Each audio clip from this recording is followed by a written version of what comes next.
They say a house remembers. It absorbs the pain, the suffering, and the unspeakable horrors that unfold within its walls. Some homes hold on to those memories forever, whispering them to the unfortunate souls who dare to enter.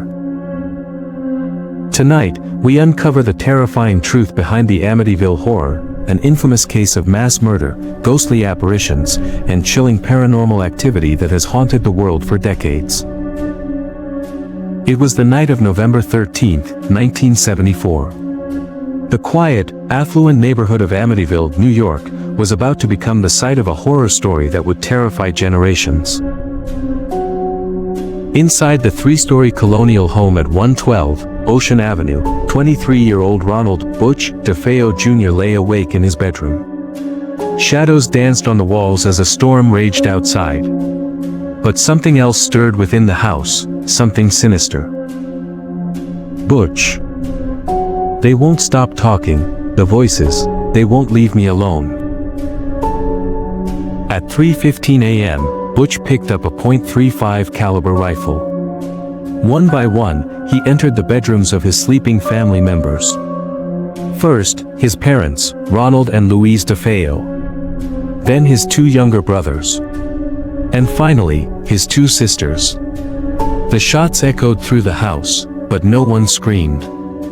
No one moved. By dawn, 6 lifeless bodies lay in their beds, eerily positioned face down, undisturbed, as if something, or someone, held them in place. Butch DeFeo was arrested the next day, claiming he had heard voices commanding him to kill. The case sent shockwaves through the community. But the horror was far from over. A year later, in December 1975, George and Kathy Lutz moved into the DeFeo house with their 3 children, hoping for a fresh start.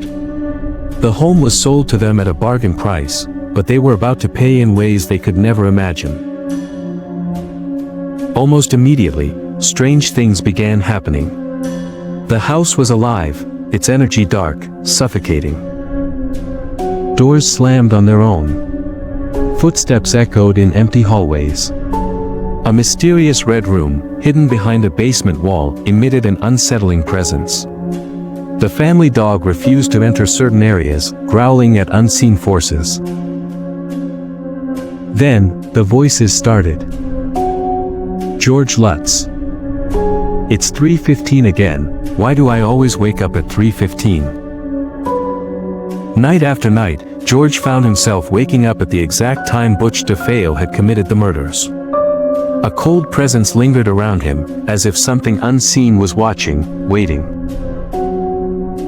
One night, Kathy Lutz awoke to an unseen force lifting her into the air.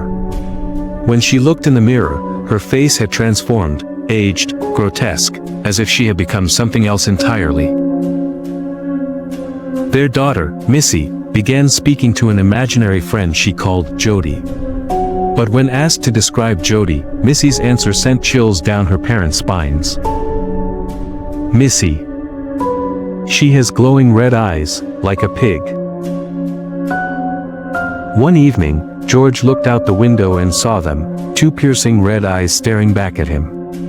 When he rushed outside, nothing was there, except the sound of hoofbeats in the snow. The final night in the house was the worst. Green slime oozed from the walls. Voices chanted in the darkness. The children's beds levitated, and George claimed an invisible force chased him through the house. At 3:15 a.m., the family fled. They left everything behind, never to return.